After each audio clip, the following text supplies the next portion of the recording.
Welcome in. Episode 44. Fancy, right, Kyle? You didn't see that one coming. No. That was a last-minute edition. I've been meaning to do that. I'm going to edit it. That's the test run. But Kyle, thanks for filling in. Drake is out sick, so we got Kyle, a sports fan. Big sports fan. I think Drake's faking it, but, I told him he's being soft. Yeah, you can't record a podcast because you're sick. You're just maybe it's his voice. Yeah, I didn't think about that. Yeah, there you go. But with Kyle here today, we're not as NBA heavy. In fact, we've got one real big news thing to talk there, but we've got a lot to talk about in terms of just news that's happened in sports in the past week, especially with the NFL trade deadline. Some big news with the Raiders that we'll get to. Usual recap topics for the NFL before we go again and make our picks for this upcoming week. So full agenda here. We're recording on Thursday night, so we're going to be hoping to get to Thursday night football before, not miss too much of that game. But Kyle, before we get into anything, I haven't watched a game of theirs yet. How do you feel about the Celtics start? They're really, really good. Like amazing. Last night, they scored the second most points in franchise history with 155. And that's with the starters only playing 2.5 quarters. So I feel pretty good about this team through 4 games. Are they still unbeaten? Yep, 4-0. It's only them and the Mavericks that haven't lost yet. Yep. Okay. Well, the offense we knew would be explosive. How's the defense? You think it's still as good, better with Drew, or how do you feel? Still really good. Yeah. I think right now, through 4 games, we're the 5th best defense through all the stats that I see the NBA accounts I follow post. So, they say we're the 5th best defense right now. So I'd say it's pretty good. Kristaps and Drew kind of filled in for the spots that they replaced and are even better. So, and they're better on offense. So, I have no complaints about them right now. Fair enough. Obviously, we're 4 or 5 games in for most teams, so a lot to see. Bucks are kind of sputtering. They've got 2 nice wins over Philly and Miami, but then they turn around and lose to Atlanta and Toronto last night or 2 nights ago.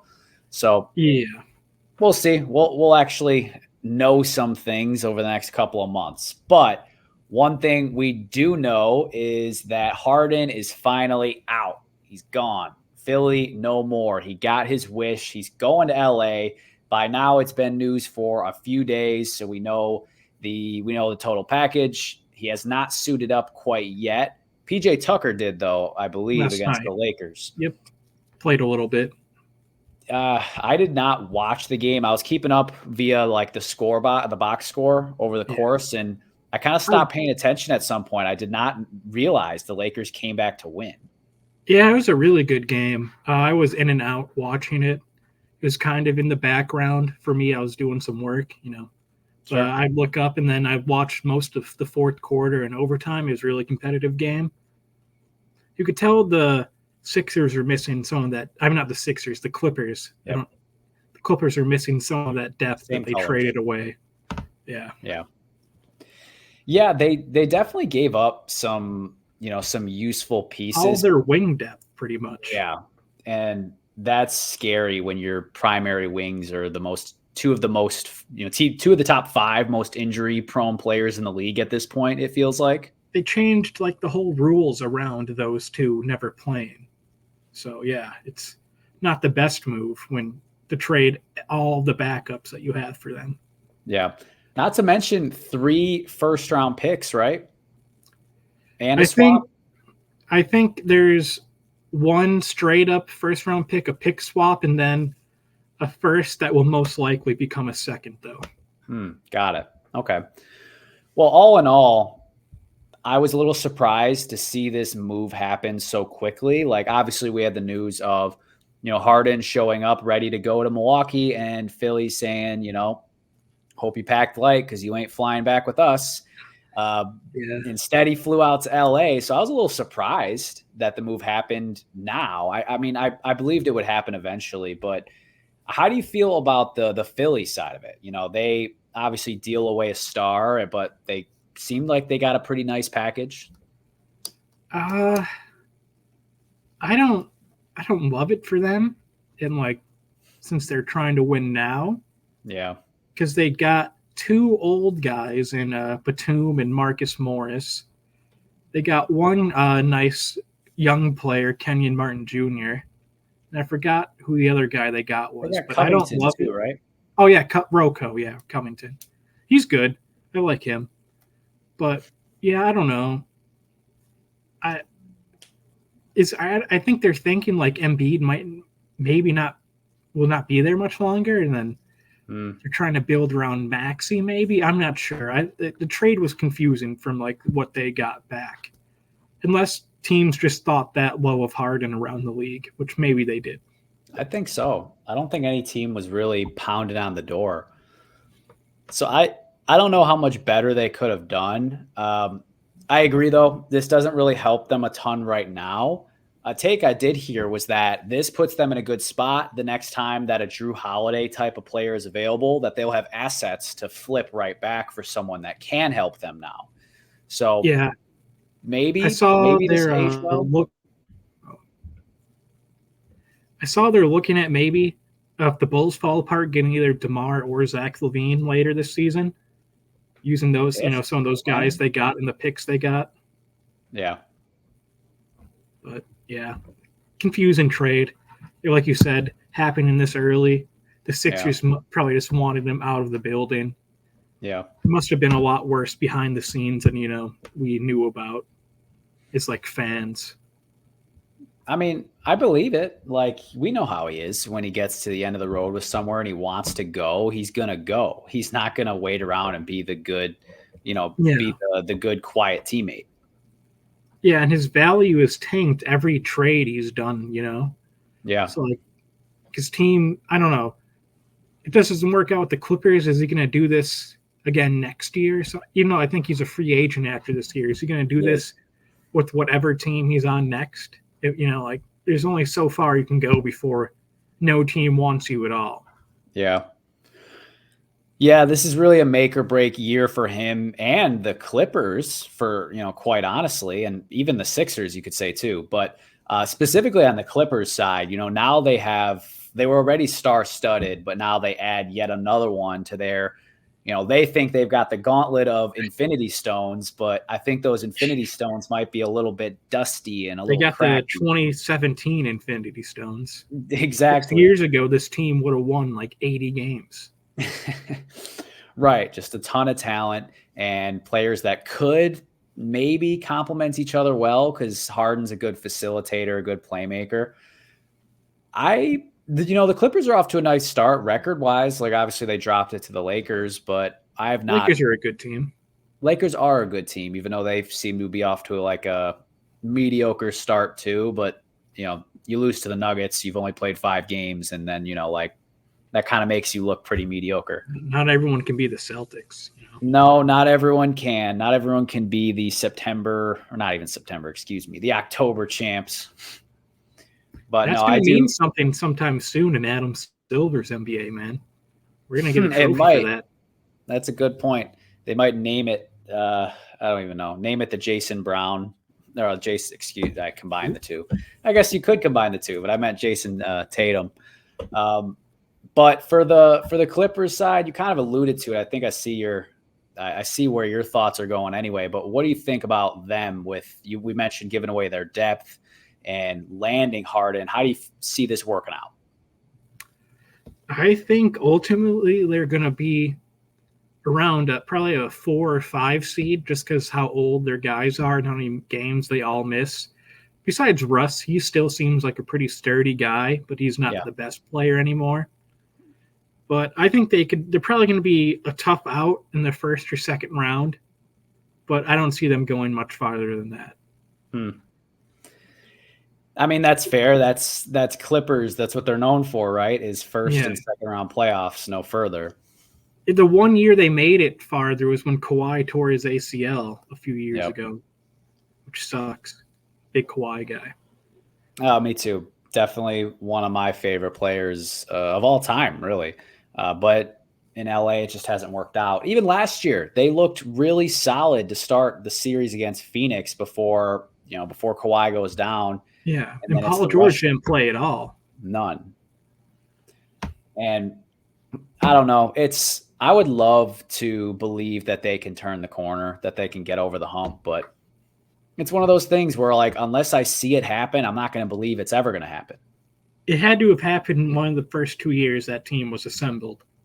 It was just, it feels like they've lost steam every year they go for, farther with Kawhi and Paul George as their two best guys. I don't know. Yeah. No, I think that's fair because especially as they continue to make these moves to try to win right now, and when you don't win right now, but you keep pushing more and more money to the middle of the table, you're going broke. Like by the time, you have no one. Yeah. Right. In 3 years, they're going to be a poverty franchise, which, they have been for much of their history. So I don't know. It's a bold move. Agreed. But we'll see how it plays out. And for them, we might, like, no matter what in the regular season, I gotta make myself not step on that rake because I've done it before with the Clippers. Yeah. The only time they were healthy was their first year in the bubble, and they choked away the lead to the Nuggets.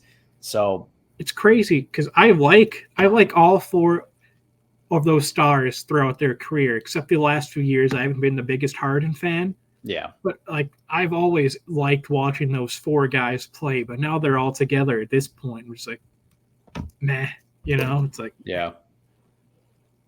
Feels a lot like the Brooklyn Nets when they had Joe Johnson and Paul Pierce and KG and Duran. Is it Darren or Duran? Whatever. Darren Williams. And Terry, right? Yeah, Jason Terry. Yeah. The only young guy they had at that point was Brook Lopez, and he was 6 years in. Yep. Now he's the old guy. Yeah, he is. He's Mr. 34, 35-year-old. It is crazy though how many of those guys that we've been watching for so long, like Steph Curry's 34 now, KD's 35, LeBron's 39, getting up there.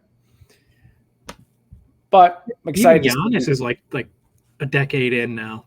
Yeah, he is. This is year 10. He's only 28, but still crazy. Oh, for sure. I can remember his draft night. Obviously I can. Most people probably weren't watching. Celtics drafted Kelly Olynyk over him 2 picks before. Yeah, one of the things with Giannis though, I think he needed a spot where he could kind of just grow at his own pace, where he could get more responsibility than he would on a contender. I don't think he becomes Giannis if he gets drafted to a good team where he has to fill a specific role. He could have still been really good. Had the Celtics got him and he developed into a slasher and a defender that gives you key minutes, he could have been really good. Be like a depoy guy, right? Right, but I don't think he would have ever reached the level of winning MVPs. Yeah. Yeah, but not to dwell too much on the what ifs of the NBA. Something we do know, and to switch gears away from the NBA. Something we do know on the football side is that the Raiders, specifically Al Davis. No, is that Al Davis? Mark Davis. Mark Davis. Duh. Yeah, the one with the weird haircut. Yeah. Mark Davis is done. He's fed up. Cleaned house. Good riddance. McDaniel's gone. General manager, I forget his name, but gone. They're done. They didn't clean house at the trade deadline and made these moves after, which is kind of interesting. I think it's dumb. That's a straight malpractice as an owner.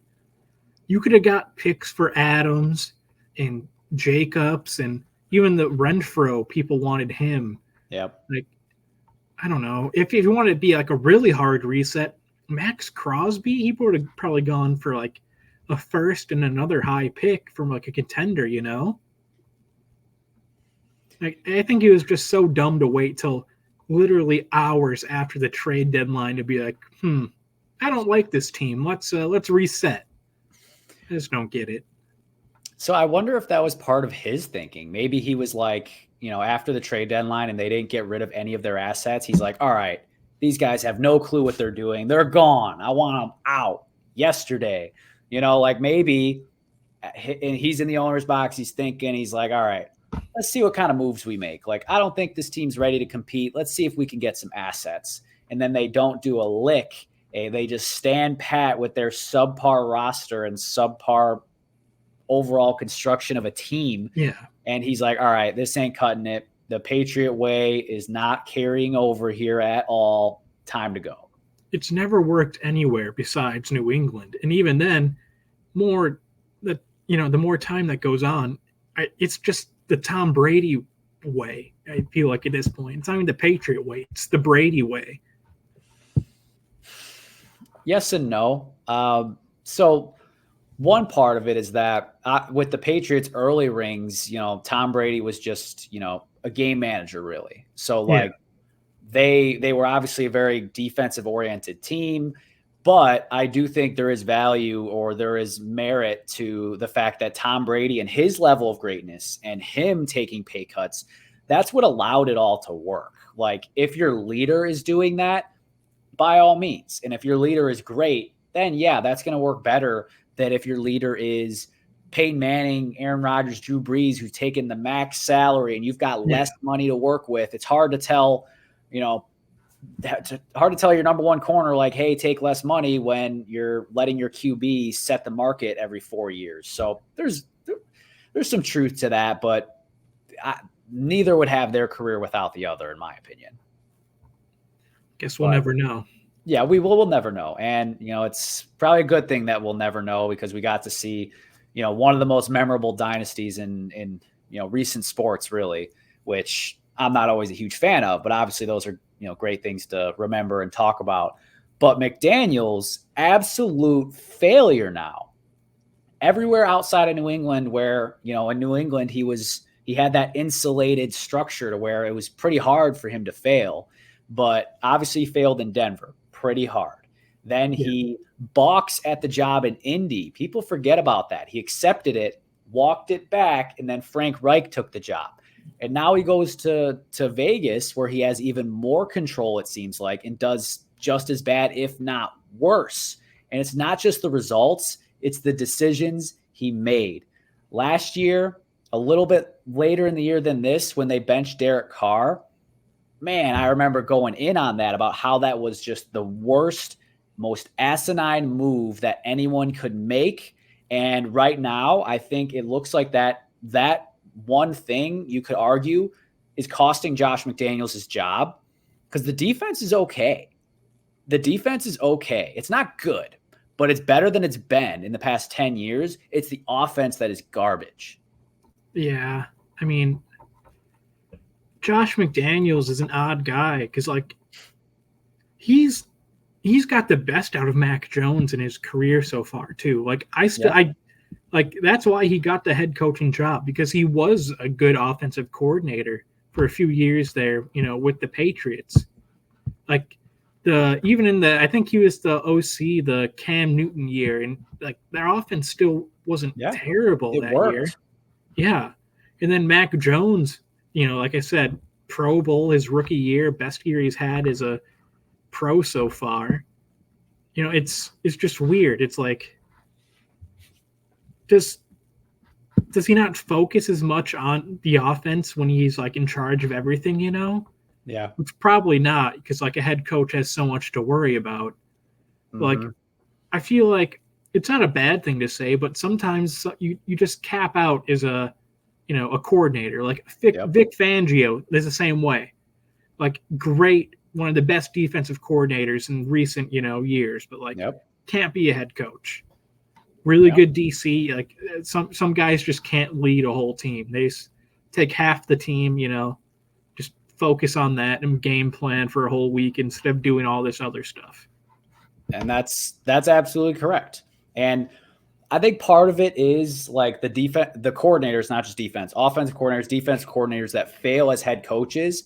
I think part of the problem is they're like, I want to still be the one turning all of the wrenches with my side of the ball and be the CEO of the team. And that's hard. Like Yeah. even the Andy Reids of the world who still call plays have very strong offensive coordinators under them. With Bieniemy, you don't like Nagy, but I think objectively, they've had great offenses. He's not necessarily the mastermind, but Mahomes is having his worst year of his career, and guess who's the OC this year? okay, that is not an isolated fact or isolated variable. There's others going into it too, but fine, we'll put Nagy aside. You also put in they had Doug Peterson before Nagy. Like when you're going to do that, you need to have, again, strong coordinators underneath you. Even go to the Packers. LaFleur is still our play caller, and right now our offense is garbage, and he's an offensive mind. And I think part of that is our OC is not quite as strong as it's been in previous years. I think you lost a lot of guys, Hackett and Luke Getsy. You guys both, you lost both them a few years ago, and I think a couple of other guys they both took with them too. And the offense has not been the same since. Coordinators, they get lost a lot of times in the value that they have to teams. And I think, even great head coaches need to have strong coordinators. Like, again, if you're saying that Nagy stinks and that's part of why the Chiefs offense stinks, then that just furthers that point that you need to have strong coordinators. And maybe that's where McDaniels falls short. Like his coordinators can't pick up the slack for him, or maybe no one wants to be a coordinator for him because they know how he's just going to take things over. You know what I mean? Yeah. But that was doomed from the start, in my opinion. And now that franchise is going to be paying him and John Gruden for the next 4 years a combined $80 million to not coach for them, which obviously is a huge blunder. And now they benched Jimmy G. And I think that's the right move. I think that's the right move at this point. It is. See if you have anything with the rookie for half the season. Maybe. I agree. Jimmy G, he looks washed, totally washed. In my opinion, he looks like he's a little hurt, honestly. He looks like he's always hurt. He's had a pretty good career for what he was drafted as. Like he was drafted to be Tom Brady's backup. And he carved out, a lot of good years with the Niners there. He did. Made a Super Bowl and NFC championship, 2 NFC championships too, I think, with the Niners. Yeah, correct. And he's carved out a nice career for himself, but that was a terrible investment for the Raiders to begin with last year, bringing in Jimmy G. At the time, it was head scratching. It was like, what are they doing? Do they think this is a win now move? Like, how is this better than Derek Carr? Like, I don't know. It just wasn't a good move altogether. And honestly, I don't know where they go from here. They have Max Crosby's a nice building block, but who else? He's starting to get old 30 now. For a D-end, Crosby is. I think they trade him and Adams, and I think Jacobs is a free agent again. Let him go and just do a hard reset with your next head coach and GM. That's what I would do, in my opinion. I would do a hard reset and just rebuild the team from bottom to bottom, from the bottom. And it's hard because obviously teams like that, they're tired of restarting. And that's what, at the end of the day, like a common saying in football is you can't fire the owner. And oftentimes that's where the problems stem from because the buck stops there. Man. Yeah, you guys know that, to a T. So I don't got to preach that too much to you. But the Raiders stink. We kind of knew that going into the season. But for me, the nail in the coffin was when the Bears beat them. That's rude. Rude. It's not just that because you guys beat them. It's because they started Brian Hoyer. Like, what? Yeah. What?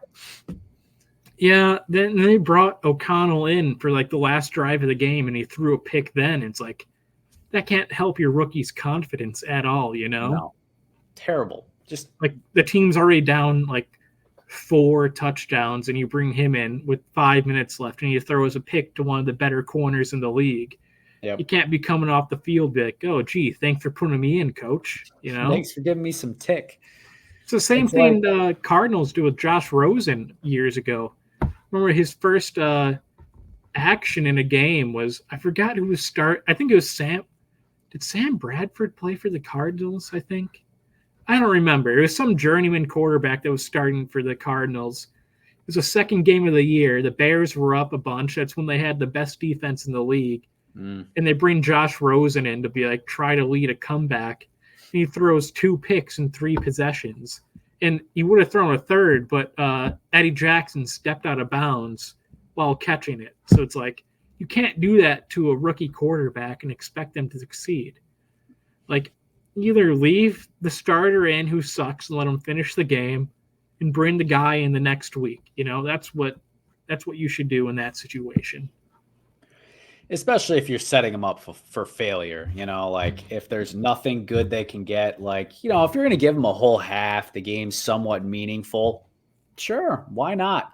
Throw them in the fire, but don't throw them in the fire when it's, already blazing at 600 degrees. Like, oh yeah, the other team has all the momentum and they're just, making big play after big play because they're playing like, oh, hey, this team sucks, like we're already killing them. We'll just keep doing what we're doing.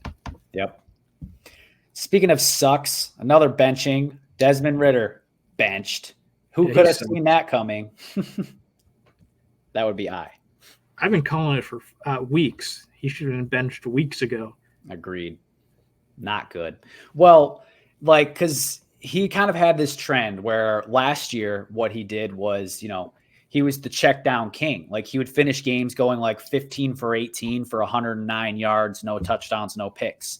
So like he was kind of like incubating himself so that he couldn't be benched for making all the mistakes. And then this year, when people were starting to call for his job, he had one good game, and that bought him a few more weeks. But it was inevitable. Like he's not someone who was highly regarded coming out of college. He's not someone people were screaming for to start last year, maybe a little bit because Mariota stunk, but he was basically Mariota 2.0. So now at least with Heineke, at least you got something, at least a flash in the pan. Yeah, I don't know. I was never when Ridder was in college, I was rooting for that team just because I was like, oh, yeah, a non like big conference team is going to make the playoff. And I was like, oh, cool, creamed.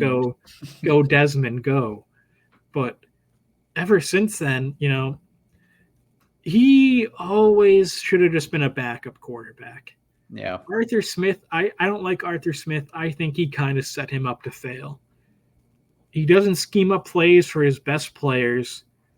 I don't know what Arthur Smith is doing ever. Like, I don't know if I don't think he's a good coach now. I don't know if he can ever be a good head coach. No. He seems too stubborn. Like he's trying to prove a point to people that he can use his not best players and run a good offense, but it just doesn't work.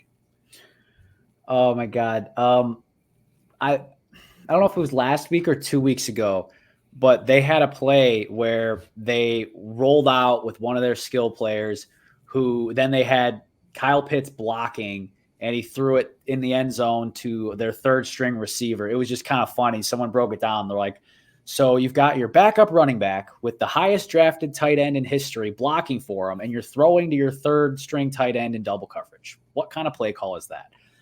Which I don't get it. He shouldn't have.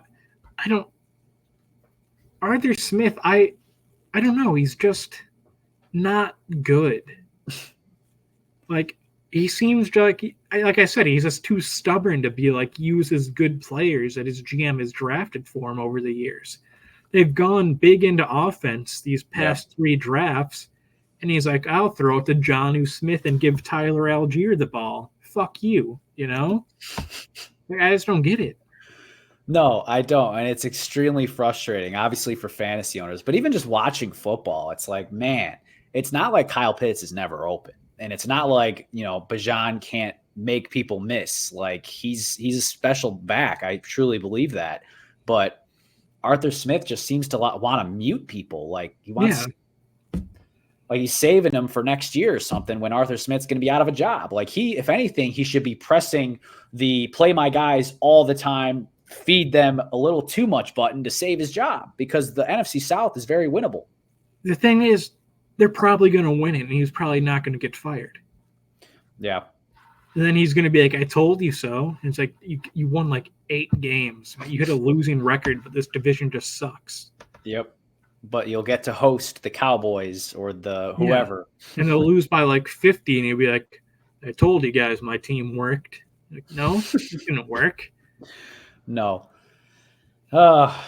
Yeah. I mean, Falcons, at least they're kind of falling into that category where, they're a quarterback and a coach away, which obviously is asking a lot to get those two right. 2 biggest things you need, kind of. Yeah. Yes, it is. But it's an attractive opportunity. If I'm a coach on the market and the Falcons call, I'm taking that call. I like what I can work with there. I'm in a soft division. I've got young and talented weapons, a defense that is much improved. They did lose Grady Jarrett to a torn ACL, I want to say, which obviously that's a big blow. But at least you have Calais Campbell to fill the void in the meantime. Yeah, he's old. Yeah, but I mean, for at least this year. But then in the future, Garrett should be Grady be good Jarrett by the beginning of next season. Right. Yeah. So I think that's an attractive job in the future. Arthur Smith, he'll probably be a coordinator again somewhere, somehow. But we'll see. I mean, the Falcons, they're kind of just fluttering in the midst of that mediocre division. But really, we talked about Ritter. We talked about Jimmy G. One thing I want to talk about right now, quarterbacks in general. I feel like we've gotten into this cycle over the past few years where every offseason we're like, wow, all these great QBs in the league, they can't all be top 10. They're all so great. Like you got Kyler Murray, you got Deshaun Watson, and Kenny Pickett's going to take a step, and you got Tua, and Mac Jones can still do stuff. Like everyone hypes up these quarterbacks in the offseason. And then the season starts. And then there's 8 good ones and everyone else is benching people. Like, are we just overhyping quarterbacks too much now, or am I being too hard on them? I think quarterbacks do get hyped up a lot, but I think that's just because people want to see their team's quarterback succeed. So they'll see every throw they make in the offseason. Everyone will see it online because it's posted so much. Right. You'll be like, look at this throw, Kenny Pickett makes to whatever receiver he's working out with in the offseason. And it's just like, oh, yeah, he threw a 50-yard ball with no one, rushing him. When the guy's just running a straight line down the field, yeah, he'll look good. And in the preseason, they'll play, a drive or two with the coordinator calling all their plays that the quarterback feels comfortable with, and they'll look okay, and they'll be like, oh yeah, I told you our guy's going to make a jump this season. And then when it comes to real football, only the ones that can put all of it together, have the talent and the brain and read the field and know what reads to make and what throws to make, can do it. And like you said, there's probably like 8 to 10 guys in the league that can actually be a good quarterback. Yep. Yeah, I think there's a lot of truth to that, of the people just wanting to hype it up, because we do this a lot where we talk, we talk people up, we say how great QBs are, how they've never been this good before. And then we fall right back into what it always is, as far as, again, there's 8 to 10 teams that feel good about quarterbacks, 8 to 10 that are like, all right, we're fine for now. And then the rest are in the wilderness of like, what the hell do we do? I also wondered, I think offenses are more complicated than they've ever been too. I wonder if that has anything to do with it. Maybe. With some guys just not being able to mentally grasp what to do on every play. At the quarterback position or in general? Both. A little of both.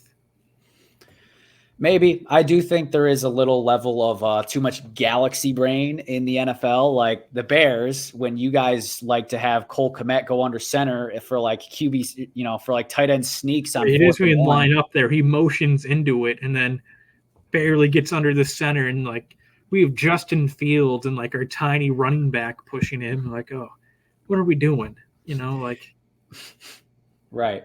Yeah, it's it's that galaxy brain thing. It's like, Shanahan can do it, obviously, but even him, like I think that's part of what his problem has been as a play caller historically is he gets a little, I've heard other people talk about it too. He gets a little too cute, like late in games, and that kind of gets him in trouble sometimes.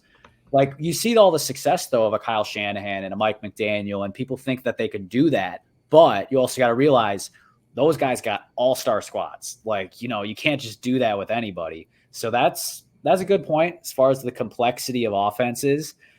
And teams like, I don't know, teams don't really like the simplest offense in the league, probably the Steelers. But I think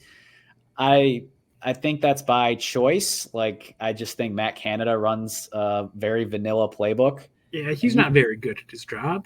Oh, absolutely not. He gets fire Canada chance at every single game. But somehow And every fourth quarter they just become like a god team. dude, I swear every week George Pickens has 0 catches, and then in the fourth quarter they're like, "Oh, maybe we should just throw it to Pickens, see what happens." And then he ends the game with 80 yards and a touchdown. I know it's off top, but I think he's kind of the most disappointing second-year player so far. Pickens? He had so much hype going into Pickens. Like I saw so much hype for him. Maybe it was just in like the fantasy football community, people I follow on like Twitter and Instagram and stuff, and they're hyping him up all off season. But I feel like everyone thought he was going to be one of the next like great receivers, but he hasn't taken that step this year. He's only obviously only his second year, but yeah, I don't know. I personally thought he would be better this year. I could agree that his stats are a little underwhelming, but I tend to chalk that up to the Steelers' offense more than him because I do think he is special. I think his hands, his jump ball ability, his toe tap, everything like that. I will say, though, he's never like open. Like everything he gets is contested, which, some guys are like that. They don't get separation, but they're excellent players when it comes to contested catching. So maybe that's the category he falls within. It's hard to say at this point, but I can understand what you're saying. Well, so quarterbacks in general, good thing that this is supposed to be a good quarterback draft because a lot of teams need them, and maybe both of our teams need them. I guess we'll see over the course of this year. Yeah, but so many teams need them. There's like 3 of them. Yeah. And even when we say there's 3, usually that means there's 1. Yeah. Yep. Well, let's take a break from the quarterback talk. NFL trade deadline. I thought it was a little quiet. Honestly. Yeah, it was kind of hyped up a little too much by like Schefter and Rappaport. They're saying tweets be like a day before, like, "Oh, get ready for this crazy deadline." And I was like, "There's like 4 trades that happened." I know it's almost always overwhelming. Last year, I think it was a little bit louder. Last year was different. It felt more like the NBA trade deadline last year. Yep, but that was such an outlier. And this year, there was a clear seller out there, and that was Washington, dealing away 2 linemen. Obviously, you are well aware of Montez Sweat landing with the Bears, which I do like that move for both sides, but I think you guys really needed that. What are your thoughts? I like it as long as he gets extended. As long as he puts a pen to paper? Yeah, that's if he doesn't, fire Poles. If we can't retain him, he can't be the GM anymore. But if he stays, I think Montez Sweat is really good. I'd love to have him on my team. He has as many sacks this year as the whole Bears D-line combined. Yep. So he's a welcome sight to see. But if he's only here for a half-season rental and a lost season, what are we doing, Yep. Especially because that would be back-to-back years of being very aggressive at the deadline for teams that weren't doing anything this season. And Claypool obviously was a total bust.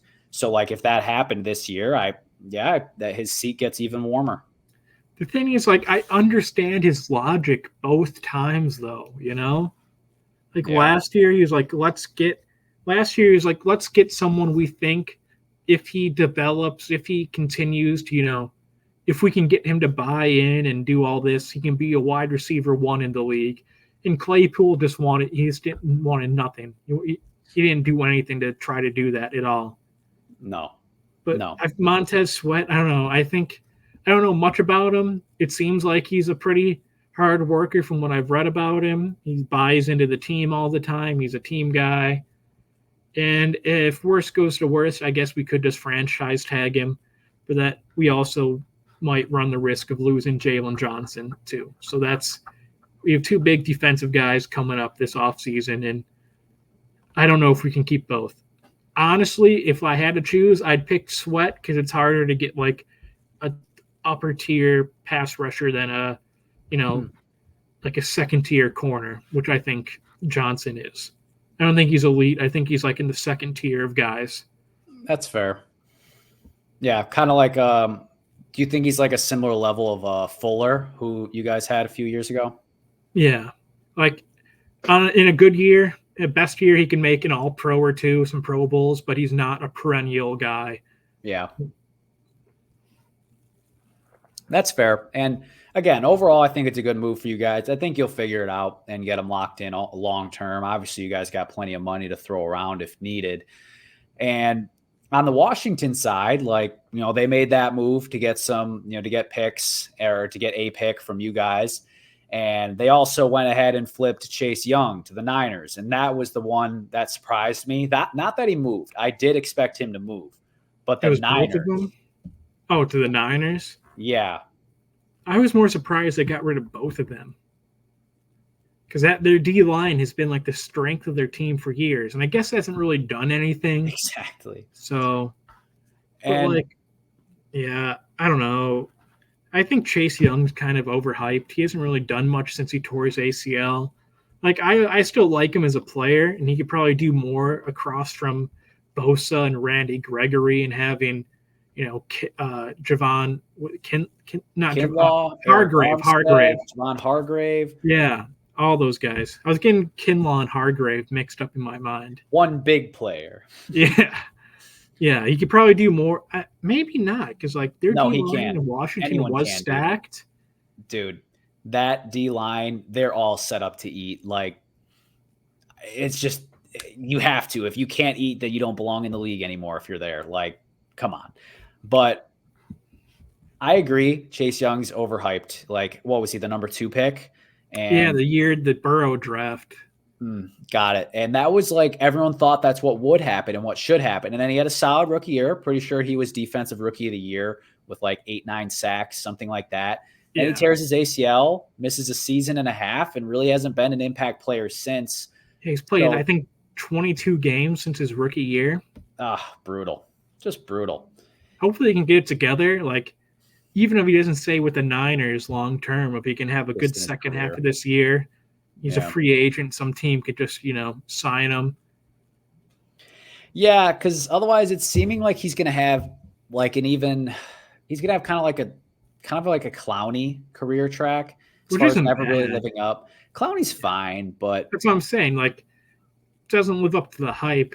I think Clowney was a little more hyped than Chase Young coming in, though. For sure. Number 1 pick. I mean, he knocked a dude's helmet off in college, and that's why he went number 1. Yeah, but for the Washington side, I'm not surprised. I had been hearing that, all the weeks leading up, that all 4 of their D linemen were on the block and they were interested in moving them because you said like it's the strength of their team, which it is. But that defense, in my opinion, has always been underwhelming. Like they're fine, they're solid, they're above average, they're somewhere in that like 10 to 13th best defense range, give or take. But when you're putting first round after first round after first round, you want a top 5 defense that can carry your team. And now the offense seems to have figured it out while the defense is underperforming. Not every week for the offense, they're up and down, but they have more ups than they've had in the past on offense, and the defense is letting them down. So you got to get rid of those guys and get some assets, because if it isn't paying dividends right now, like you got to build for the future. You're not competing with the Eagles right now, even though you play them tough. You're not competing with them for winning the conference. I think this new ownership is serious about building this team right and building them for the long term. So I actually like the moves for them. Yeah, I wonder if they're going to have any other trades this offseason, if this new ownership's just kind of like rebuilding this team, you know? Like, could we see Terry McLaurin on a new team next year? Or one of their D tackles, Payne or Allen, who are both really good? Could they be on a new team? I think it was Jonathan Allen a few weeks ago that was really, after a game, was really mad. Yep. Was talking about how he's tired after 7 years of this losing shit or something like that, he said. Or Yep. I could see him requesting a trade in the offseason. I could see it too. And he's a very good, interior D lineman. Yeah. I did hear something floated. It's obviously probably these far-fetched rumors, but there's this topic out there, this thought that the Commanders in the offseason could try to trade for Bill Belichick, which would be a shocker. But I don't know. I don't think there's anything to that. I just find that an interesting what if. Even if you do, you have to trade a lot because obviously the Patriots have won a lot for Belichick. And how many years are you really getting out of him? As many as he's left living. That's what I'm saying. I don't know. Yeah. I wouldn't trade for a coach that old. Maybe McVay if the Rams keep going, and the Rams need to reload picks. I don't know. I do think Ron Rivera's his days are numbered. Yeah. I think he should have been fired after last season. He's a fine head coach. I just think at some point you have to try to do something new. I wonder if they give Bieniemy the shot. Yeah. The offense has been good, but I guess I don't know. Obviously I don't know, but is he head coach material? I'm saying I don't know. Depends. He could maybe somewhere else, but the people in that building, maybe they just want a hard reset, Yeah. Yeah, I could see that. Well, besides Washington, another surprising move and heartbreaking one for me. So the Bills get Rasul Douglas and a 5th-round pick from the Packers in exchange for a 3rd-round pick. Obviously, the Bills have been ravaged by injury, including the cornerback position, with Tre'Davious White being out for the season again, unfortunately.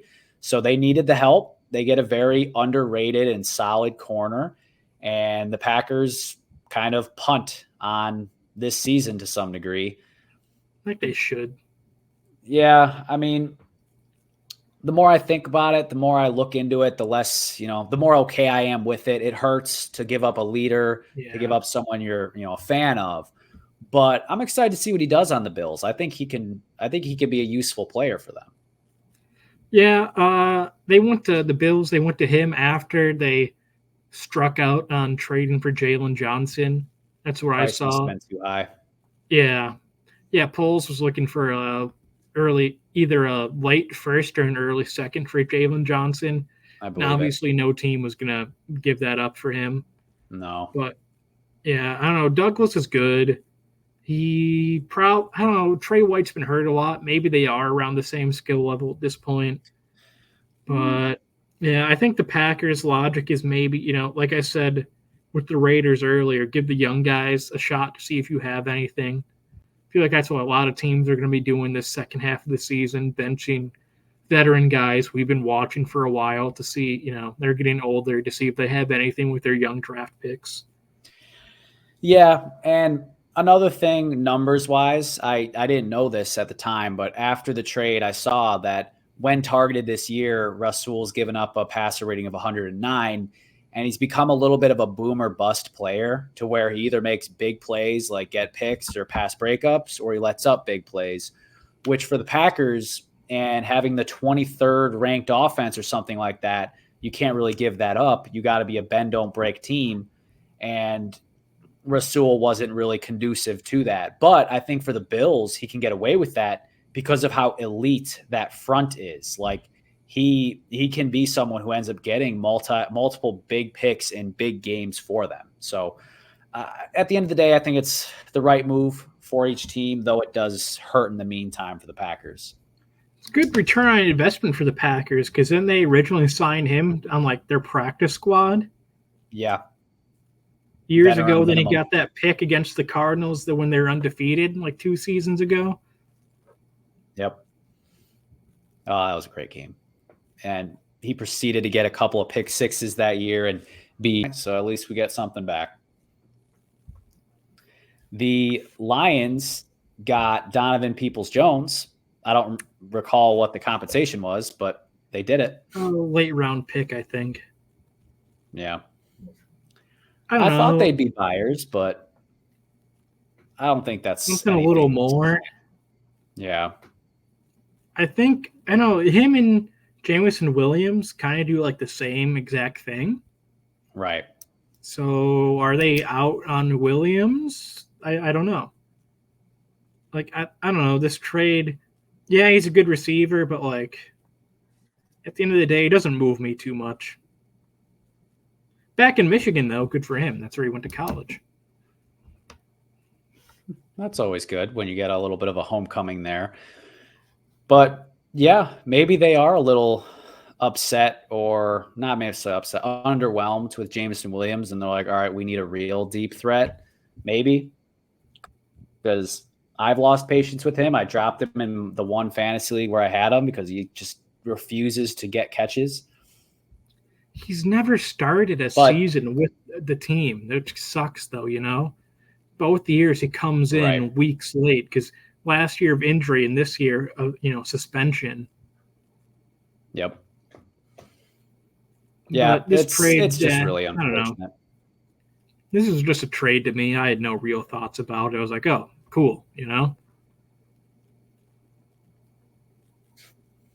Yeah, that's fair.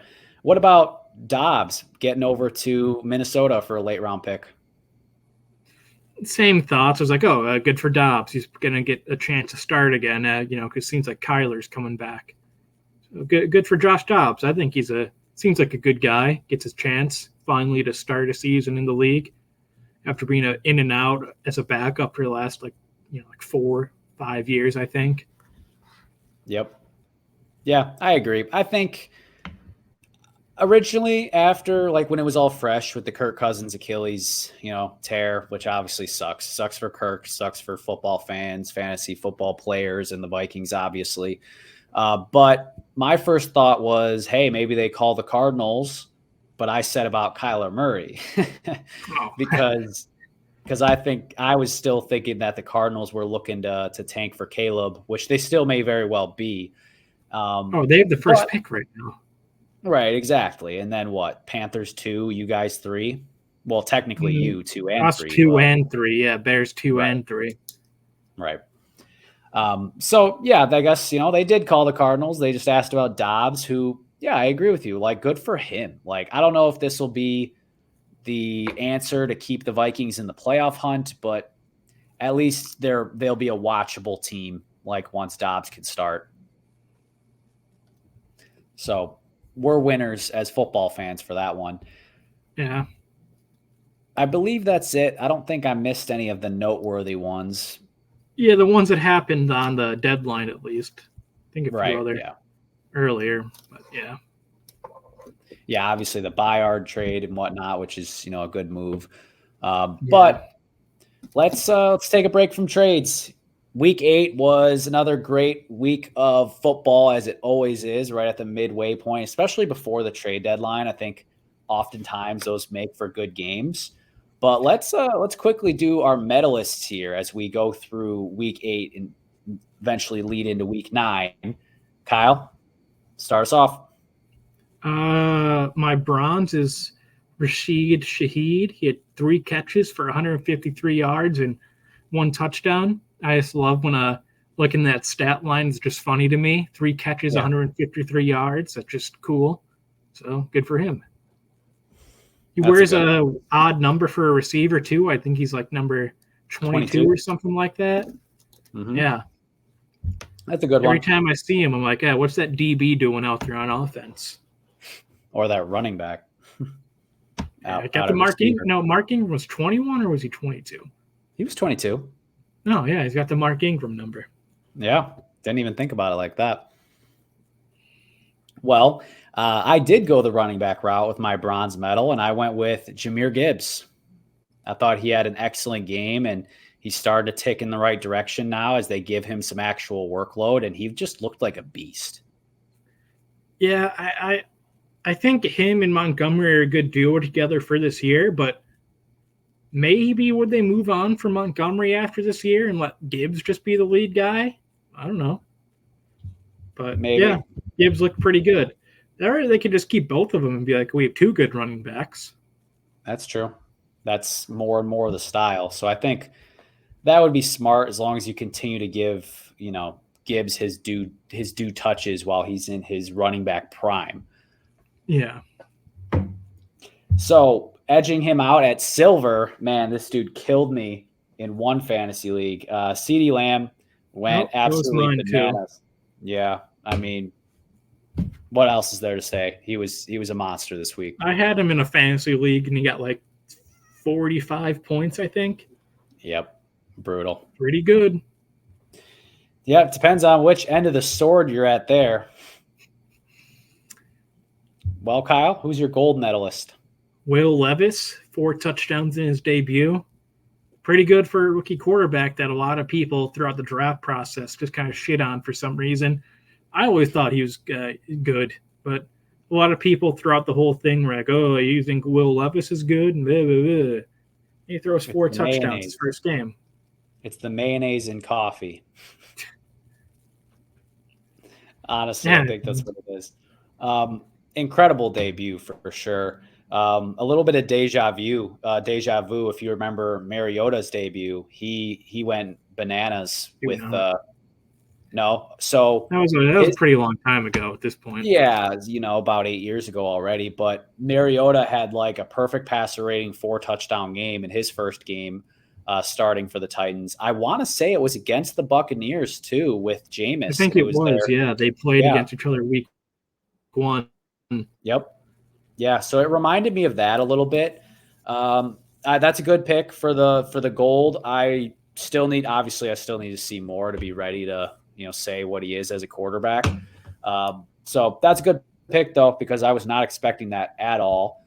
Another thing I was not expecting was the Broncos to upset the reigning champs in the Chiefs and get their first win against them since Peyton Manning was the quarterback and Obama was our president. So, hats off to the Broncos, specifically their defense will get gold medals. Yeah, played pretty good. Snow game.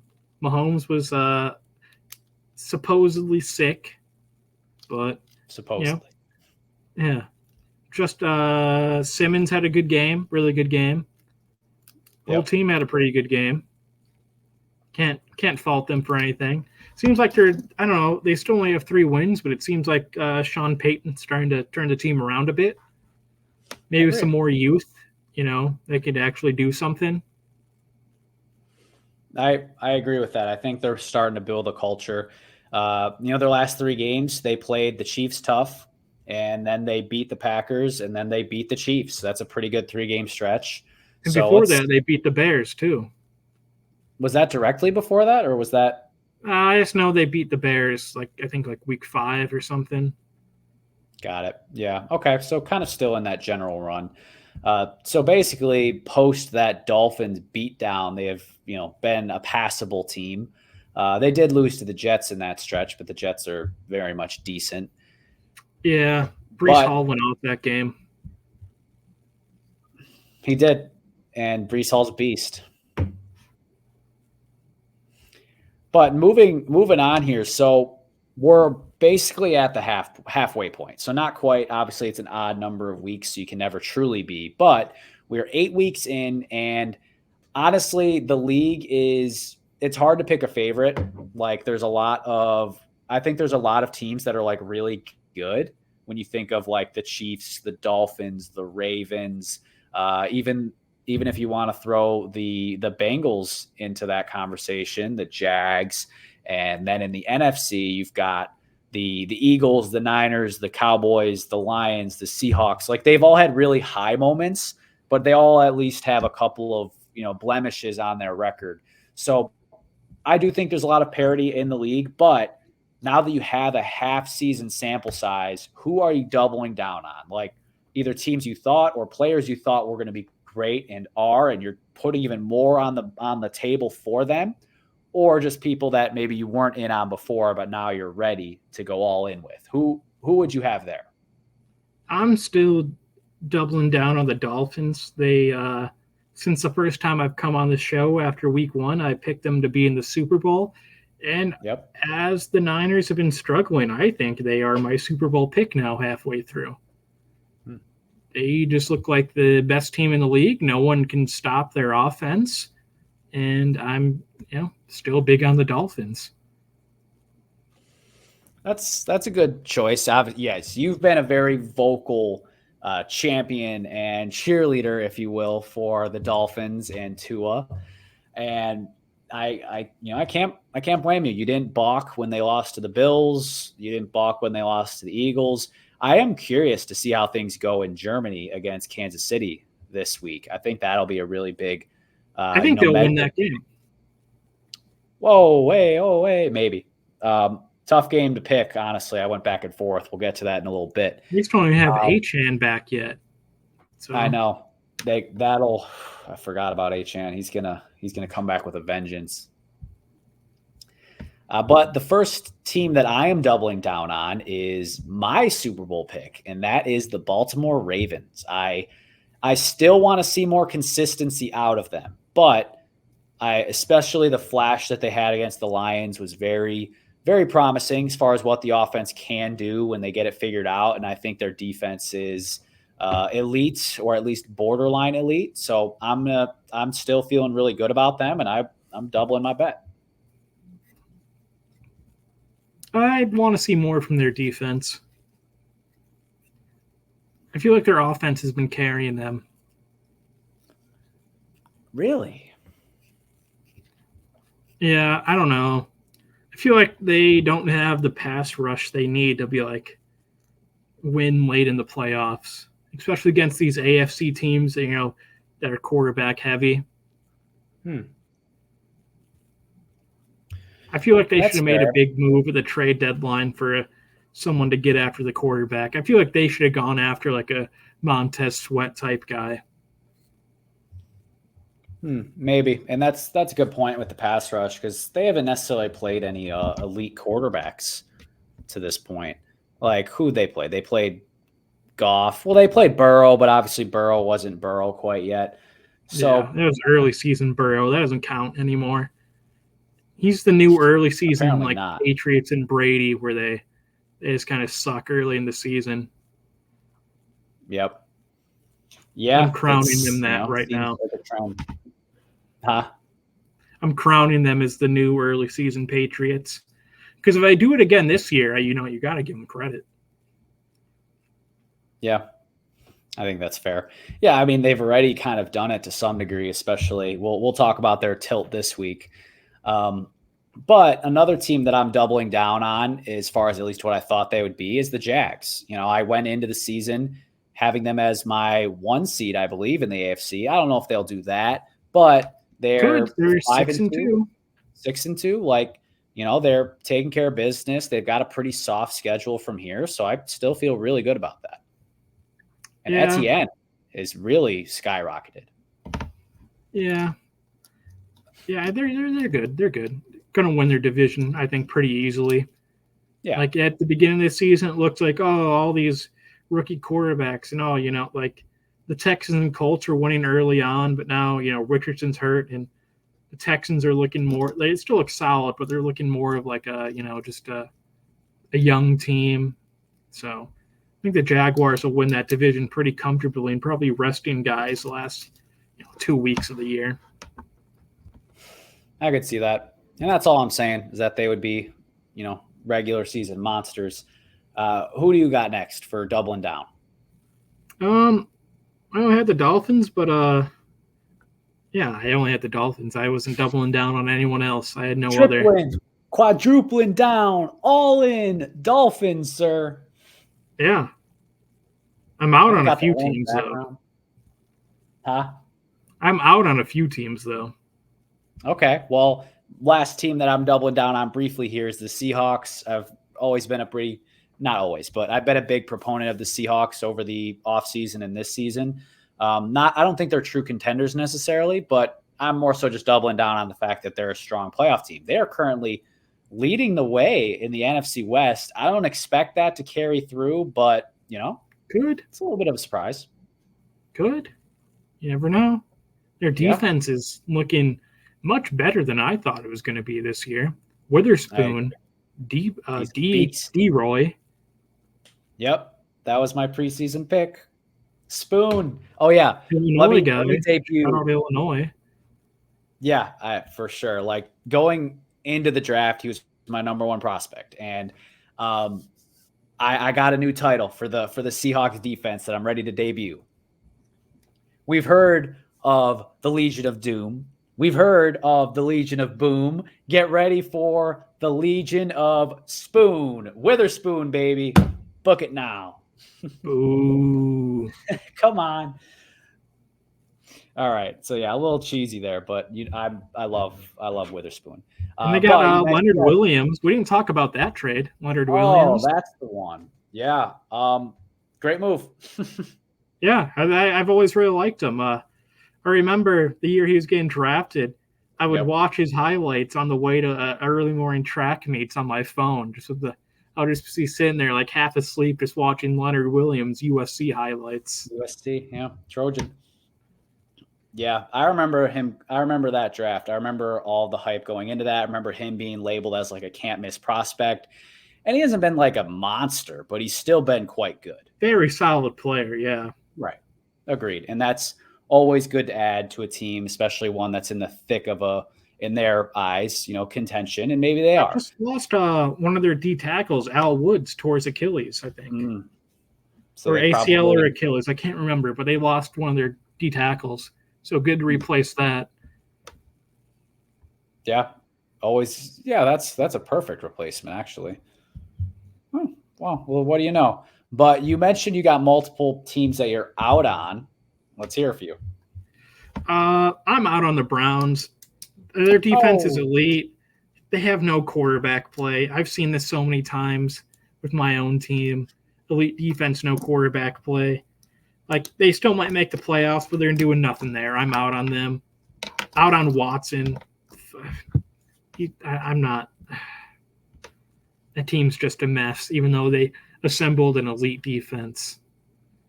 That offense, obviously no Chubb. It's frustrating, especially like last week using that as like the specific lab test or example or whatever. Like that the defense played amazing. They had the game in their grasp, and PJ Walker gave it away.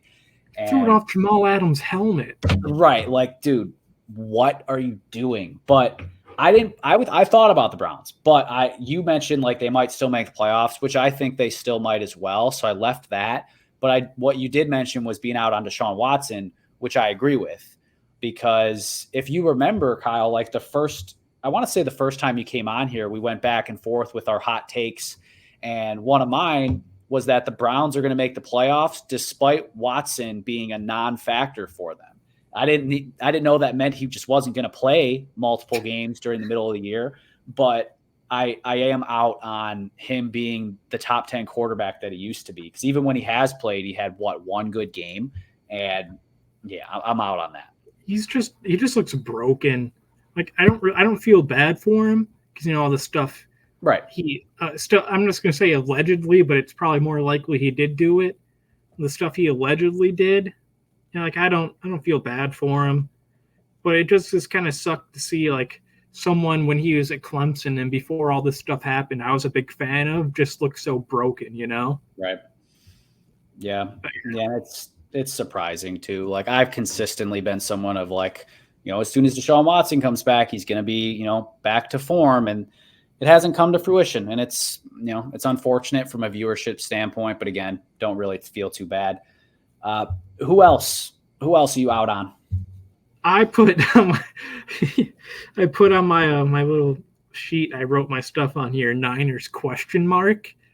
I'm halfway out on them. I can't watch Purdy keep playing like shit and expect this team to do anything when it matters. And their defense is looking worse and worse week after week. I'm halfway out. I got 1 foot out the door on the Niners. It's like when you're leaving somewhere, you're slapping your legs and you're just like, oh, you're getting up from the couch and you're having all of your last conversations with everyone as you're leaving. That's where I'm at with the Niners right now. That's a great way to put it. So obviously, you know how I feel about the Brock Purdy thing. I won't spend time there, but I like your point on the defense looking worse and worse. And I think that's real. And I think the reason is not because of a lack of talent. Obviously, we went through their D-line early and how stacked it is. And we all know Fred Warner is the best linebacker in football. But I think people underrated the fact that for the first time in like 5 years, they no longer have the best or second best defensive coordinator in football. They don't have a Robert Saleh. They don't have a DeMeco Ryans. Who do they have right now? Steve Wilkes? Like, he is not those guys. He's a failed coach in other places.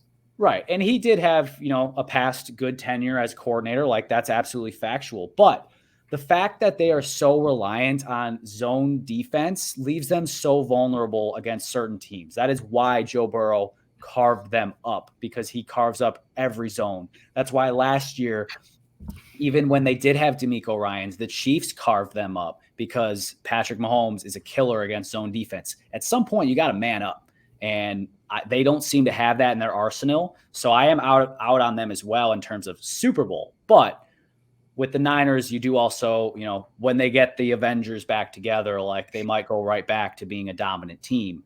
But I don't know. Huge question marks for sure. Yeah, they have this bye week, probably the best time they could have it for them. Do some soul searching. If they come back flat after the bye, then I'm fully out on them. They got the Jags after the bye too. Yeah, and that's, that's at least they're a good team. Yeah. Yeah, so we'll see how they come out. I do think Debo being out is hurting them a lot. But that shouldn't matter. They haven't won since he went out. Yeah, 0-3. But we'll see how they come back. It's a long football season. They may still, rattle off 7 out of 8 to end the season. So we'll see. Any other teams that you have that you're out on? No, just those two. Well, the two teams that I had listed were the Buccaneers, who I was never in on to begin with. I think they were a little fugazi with their 3-1 start or whatever it was. Yeah. I just don't think they're a good team. And beyond them, the other team I had on here was the Chargers, who I didn't have making the playoffs. But, even if they do get to 4-4 this week, like, Chargers just don't look all that good. They just, I don't know what it is. It's obviously it's Staley, but, I don't know what else. Just, I don't know. They didn't even look that good against the Bears this past week. The Bears just suck. Yeah, I agree. And I think had you guys had a couple penalties and, decisions go your way, maybe that game is more competitive. Even if we just had Fields, I think maybe, he could have extended drives that, Tyson Bagent can't, just because he doesn't have the legs Fields have, Right. No, that's absolutely fair, especially against a Chargers defense that is very, very gettable, very able to got. So that's totally fair. But let's go positive for a moment, and let's talk about MVP. I don't like to get into it too early, but at the halfway point, I think it's fair. Kyle, who is your MVP of the first half of the season? I thought this was what we thought MVP would be, so I put Tua. Tua, but I put next what should be Tyreek, but quarterbacks just won the award. That's a good one. Again, you've been very consistent on those guys, so hats off there. They're both having killer seasons. So if I had to do it for how I phrase it, as far as for the season so far, give me Myles Garrett. Like, he's just been like, obviously there's been defensive players that have had awesome seasons, and I'm sure statistically there might even be some this season having better than him, but just the fact that they've been able to be a winning team without anything on offense. And, specifically the game against the Colts, where he had 2 sacks, 2 forced fumbles, and a blocked kick, they win by 1. Like, he's just been an absolute monster. Like, if I gave someone for what they've done so far, it would be Myles Garrett. If I'm projecting over the course of the season, I'm a little unsure. I think Tua is very fair, and Tyreek, because I think their numbers are still going to be great. Yeah. I would give the nod to Lamar. I think I could see him having an explosive second half. He's already had a good first half, but I could see him, building on this success and the offense getting better as the season goes on. It just sucks. I feel like a lot of media people are kind of not out on Lamar, but he's just not the new thing anymore. So he's not getting as much hype as he deserves, I agree. Like he's not having as good of a rushing season as his MVP year, but I think he's playing much better as just like an overall player. I think you're absolutely right. And this is a point I was making a couple weeks ago too, is somehow, some way, Lamar got underrated by the media. Like, even though the media loved him, like when he was MVP, like since then he's kind of like fallen out of favor. And I think he's a better player, like you said. Yeah, I feel like it might have been the contract thing. Maybe. Like, I don't know. Maybe just the injuries. The fact that he was missing time. People kind of got sick of him. Yeah. But I don't know. We'll see how it plays out. I think, if he has a strong season and a strong playoff run, he'll really doing this without any, like, besides Mark Andrews, like no other like elite offensive talent on his team. Like Zay Flowers is fine. OBJ's a ghost.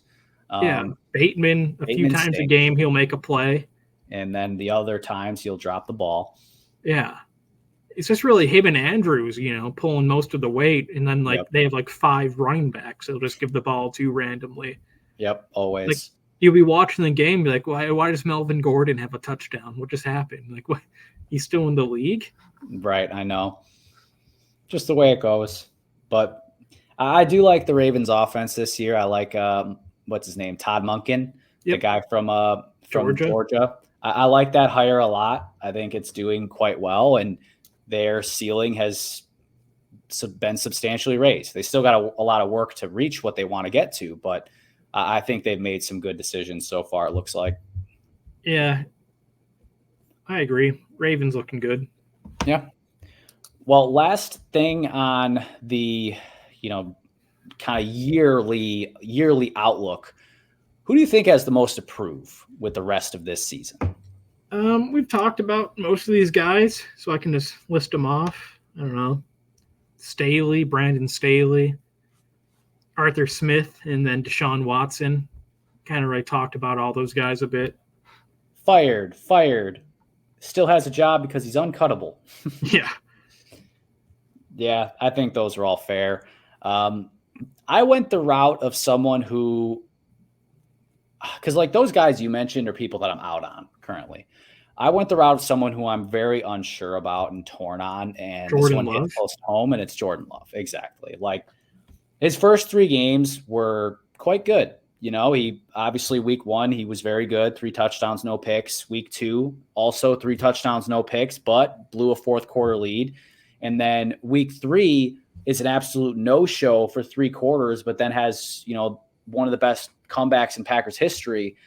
And then since then, he's just looked totally out of sorts. Like, his reads have been poor. His accuracy has been bad. His deep ball, I've always had questions on, but it's been especially bad.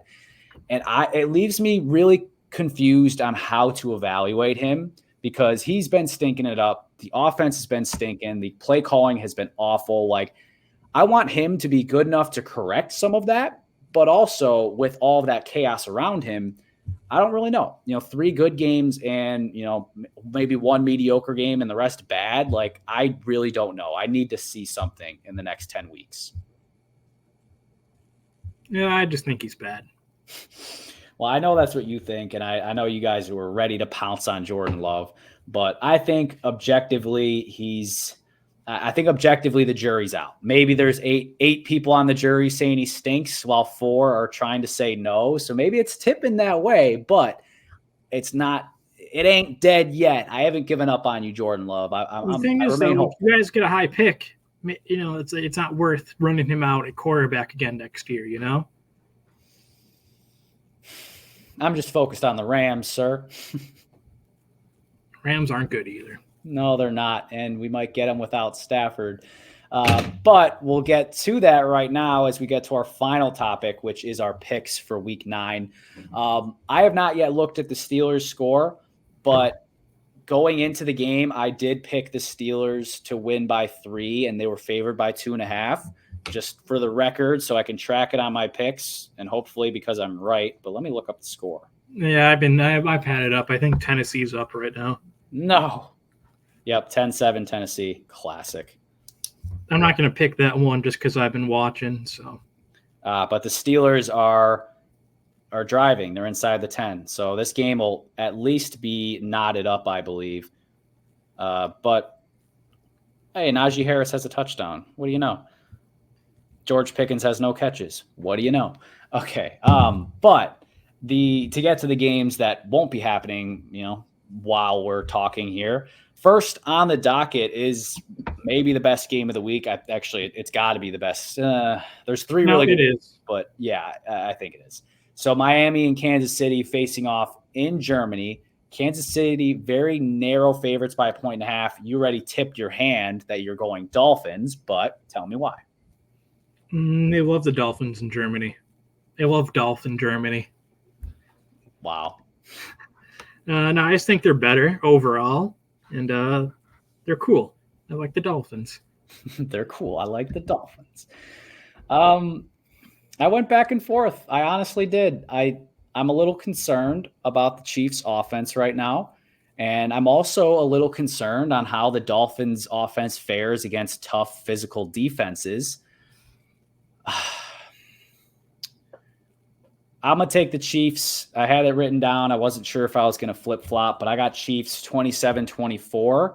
I think a little bit of a Mahomes embarrassment factor and wanting to get back on his game, and I don't know. I think that game's going to be really good and really tight throughout, but I'll just take the Chiefs by a little bit, but I would not be surprised if I'm wrong on that one. Sucks it has to be in Germany. Like, why? Gotta watch it at 8:30, sir.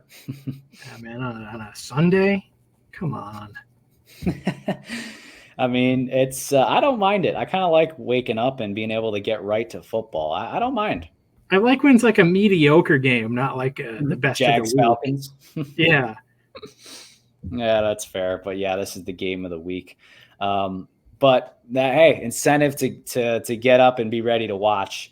And then once that game's done, you can get ready to watch Minnesota and Atlanta. Yeah. Falcons favored by 4.5 going against what's his face? Something Jaren Hall. Yeah, Jaren Hall.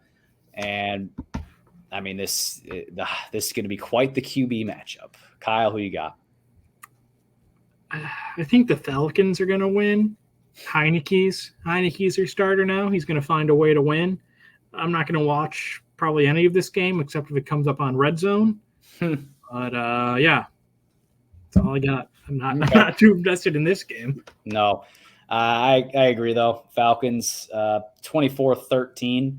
I think this game will be kind of a yawner, like you said. It'll be if you see it on Red Zone, cool. If not, oh well.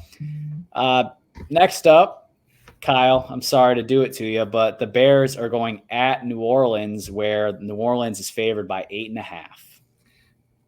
Yeah, the Bears, they're not good. I don't know. I don't know, man. They're just not good. Haven't been good in a long time. Yep. So yeah, I got the Saints.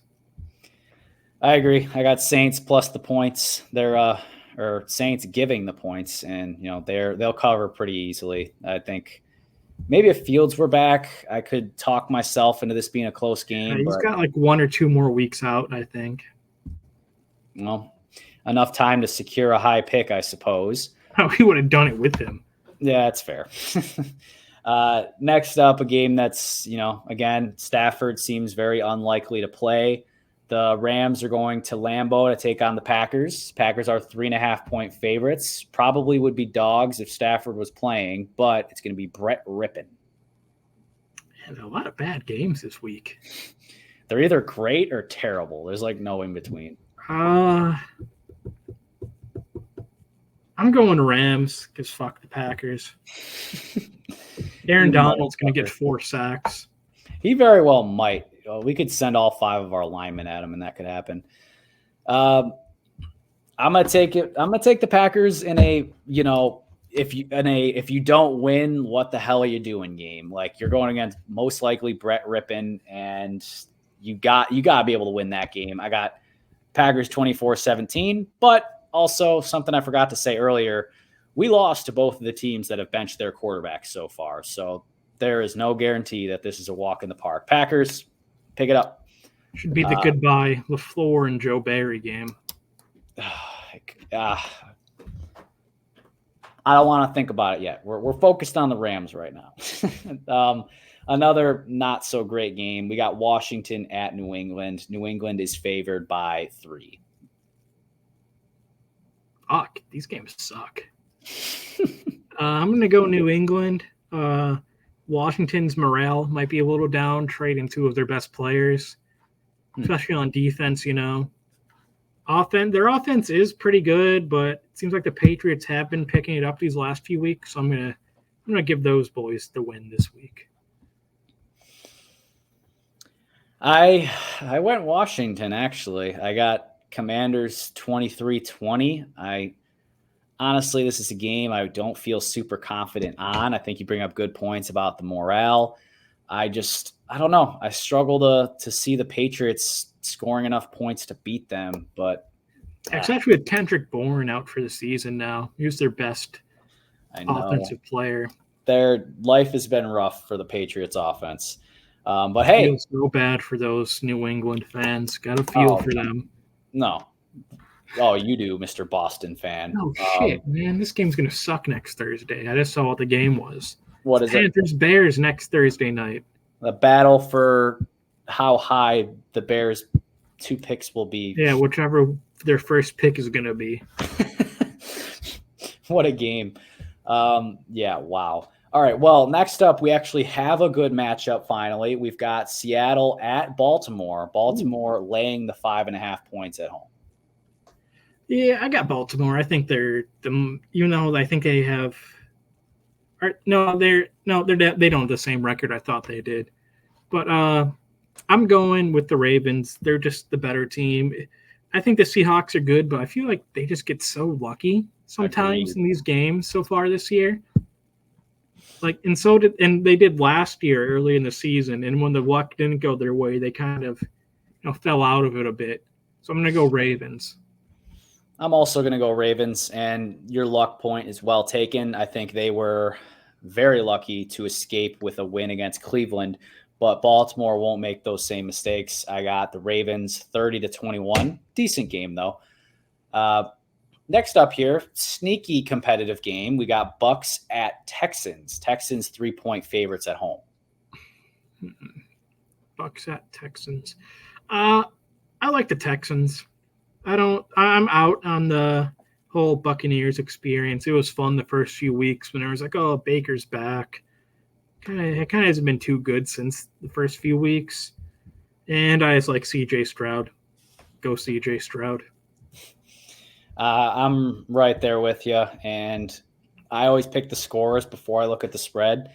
So I picked the score to be 24-21 Texans, which means favored by 3. It means I'm right on that freaking line for the spread. So that kind of sucks. But actually, you know what? Audible, going Buccaneers. Buccaneers 24-21, just because I don't like that I picked it right on the spread number.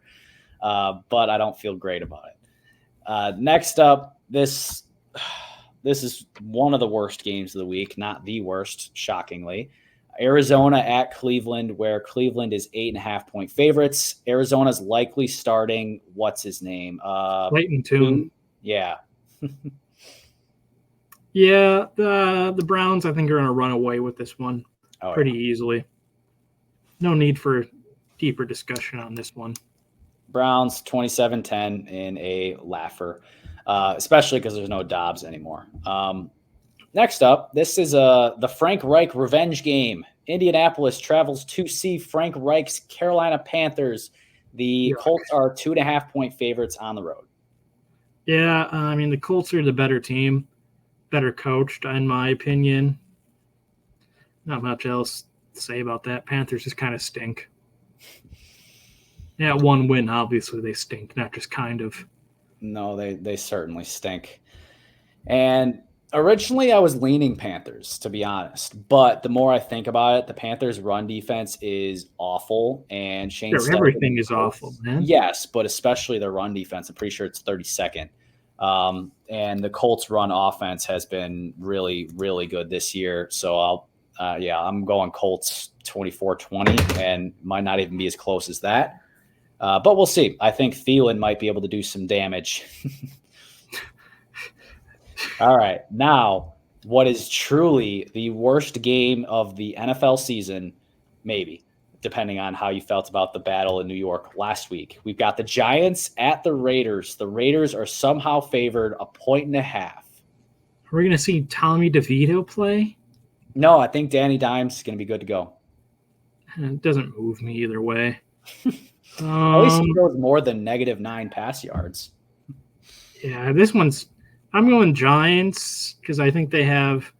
Honestly, I don't know. I know I'm going Raiders. They're going to have the interim coach bump that every team seems to get after they fire their coach, and their fans are like, "Oh, we can turn it around," just for them to suck the rest of the season after that. Oh no, we suck again. Yeah.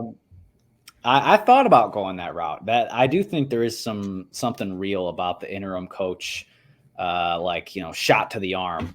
I'm gonna take the Giants though, 20-16. I think Saquon will be able to do enough for that offense to where they barely edge out Aiden O'Connell and gang, but not a game I will be watching. A game I will definitely want to watch, though, is the big tilt in the NFC Beast, and that is the Cowboys going to Philly to take on the Eagles. Eagles favored by 3. Fun fact, Dak is 7-1 against the Eagles in his last 8 games. Don't care. Fly, Eagles, fly. One of those games Minshew was starting last year, and they still barely beat them. Eagles are the most well-rounded team in the NFC. That's fair. And since I am also picking the Eagles, I won't push back too much. This is a game where I was going to pick the home team no matter what. I got Eagles 31-24. Surprised this is not a primetime game. Dude, primetime games have been awful this year. Like, they've just not done a good job. And as we'll get to, this next one is a good one, and that's playoff rematch, Bills-Bengals. Obviously, last time they played in the regular season was, a very near tragedy with DeMar Hamlin. So this time, I'm sure there will be some ovation when he's on the field, whether it be on the sideline or suited up. But nonetheless, we've got Bills going to Cincy, the Bengals favored by 1.5. Yeah, I'm going with the Bengals. I think they're just rolling right now. Burrow's back. And I don't know. I just have not liked the way the Bills have looked in recent weeks. I agree. And I think the Bengals obviously did a big number on the Niners last week. And I think they'll still be able to continue to do that against the Bills this week. I think they'll keep rolling. I got the Bengals winning. I do think the Bills are desperate and will make it more of a game than they did in the playoffs, but still got the Bengals 27-24, which will bring us to the next game on the schedule here, and that's Chargers at Jets. Chargers 3.5-point favorites on the road. These seem like such similar teams, just in they're both opposite ways. Yeah, they should both be a lot better than they actually are, But maybe. I don't know. I'm going Chargers. I think the Jets O-line isn't very good, and I think this is the week Chargers D-line is going to get back on track. Because they haven't looked great this year, even having Bosa and Mack. And I don't know. I don't like Zach Wilson, even though he still finds ways to win these crazy games every year. I mean, he just survives, basically. But yeah, I kind of similar logic there. I got Chargers 24-17, and I don't know. Jets have overachieved, so credit to them. But I do think that the Chargers offense will be able to do enough consistently to where there's no, random magic from the Jets to where a Breece Hall touchdown is enough to carry them. So this game might be watchable. I don't think it'll be terrible, but we lost Kyle. Based on his reaction, I am going to say that he unplugged and kind of lost connection there with the suddenness. However, Black Screen Kyle is now away, but that's a wrap anyways. That was the last we had for you here today on Mad Talk episode 44. So with that, Kyle, obviously we appreciate having him on this week, filling in for Drake while he's taking the sick day. Rest up, Drake. We'll have you back next week. But that's a wrap for here today. Thank you, everyone, as always, for tuning in. Make sure to check out the show on YouTube, Spotify, and Instagram at Mad Talk Sports. We will be coming back to you next week, and we look forward to it.